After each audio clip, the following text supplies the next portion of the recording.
नमस्कार। Online teaching में आप सभी का स्वागत। हमारा आज का पाठ रहेगा मेघ आए।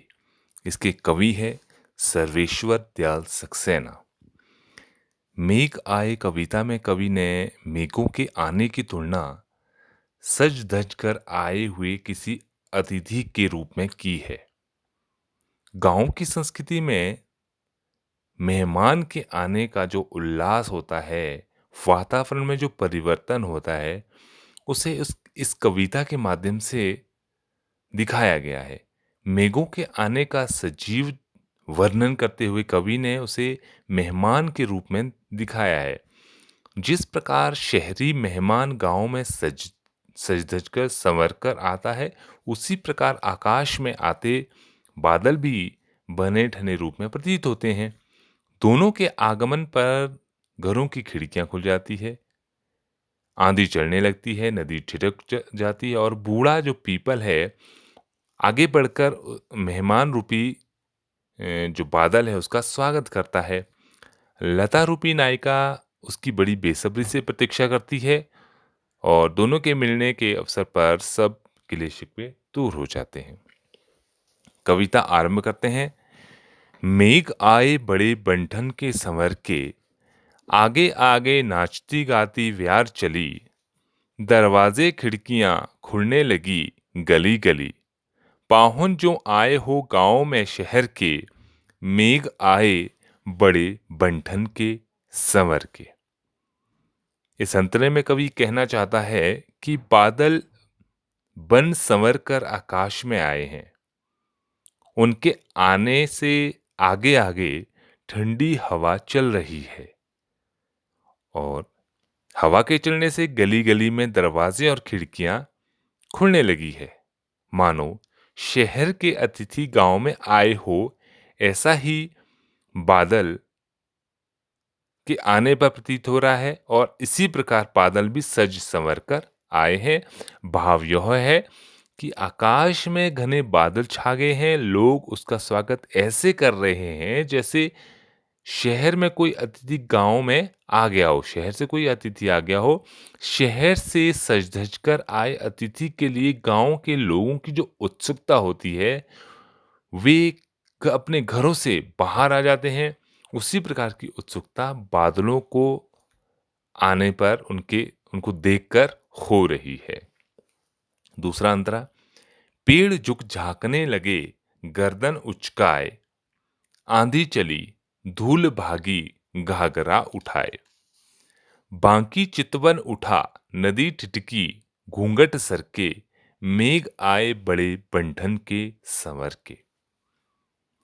बादलों के आने पर पेड़ गर्दन उचकाए, एड़ी ऊपर करके देखने लगे हैं, जैसा कि शहरी लोगों के गांव में आने पर गांव के लोगों की उत्सुकता होती है। जिस प्रकार कोई युवती मेहमान के आने की सूचना देने के लिए घाघरा पकड़कर भागती है, वैसे ही आंधी धूल को उड़ा रही है। युवतियों के समान ही मानो नदी ने ठिठक कर ठहर कर बादलों को देखने के लिए हल्का सा घूंघट उठाया हो। मेघ बन संवर कर अर्थात नए रूप में आकाश में छा गए हैं। इस अंतरे का भाव है कि शहरी अतिथि के गांव में आने से गांव के लोगों में जो उत्सुकता प्रसन्नता होती है, वही बादलों के आने से प्रकृति में दिखाई पड़ रही है।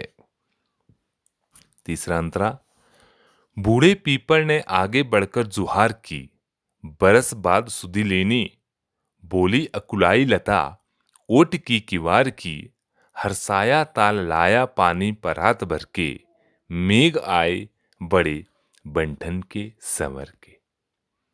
इसमें कवि कहता है कि बादलों के आने पर बूढ़े पीपल ने गांव के बड़े बुजुर्गों की तरह झुककर उसका सबसे पहले स्वागत किया। व्याकुल सी लता ने विरहणी पत्नी की तरह जो उसका बेसब्री से इंतजार कर रही है, बादलों को उल्हाना दिया कि एक वर्ष बाद आपको हमारी याद आई। तालाब प्रसन्नता से तालाब को यहाँ पर परात के रूप में दिखाया गया है। वो परात भर पानी लाया, अर्थात पानी बरसने से पूरा तालाब भर गया है। इस संतरे का भाव है कि बादलों के आने पर आंधी चलने से पीपल का पुराना पेड़ भी झुक गया है और लता किवाड़ की ओर से झांक रही है। तालाब पानी से भर गया है और सब ओर प्रसन्नता का वातावरण है। अंतिम अंतरा। क्षितिज अटारी गहराई दामनी दमकी, क्षमा करो बांध खुल गई अब भरम की। बांध टूटा झरझर मिलन के अश्रु डर के, मेघ आए बड़े बंठन के संवर के। बादल क्षितिज रूपी अटारी पर पहुंच गए हैं, जहां पे धरती और आकाश का मिलन, ऐसा अनुभूति होती है, उस जगह क्षितिज कहते हैं। बादल क्षितिज रूपी अटारी पर पहुंच गए हैं और वहां पहुंचने पर बिजली चमकने लगी है। लता बादलों से क्षमा मांगते हुए कहती है कि अब हमारा जो भ्रम था, वहम था, वो टूट गया है कि तुम नहीं आओगे। परंतु दोनों के मिलन से प्रसन्नता के आंसू अर्थात वर्षा होने लगती है। मेघ बड़े बंठन के संवर के आए हैं। भाव यह है कि कवि बादलों की मेहमान और लता की नायिका के रूप में कल्पना करता है। यहाँ इनका अर्थ है कि बादलों के आने से लोगों का भ्रम टूट गया है कि वर्षा नहीं होगी। तो ये थी हमारी आज की कविता। धन्यवाद।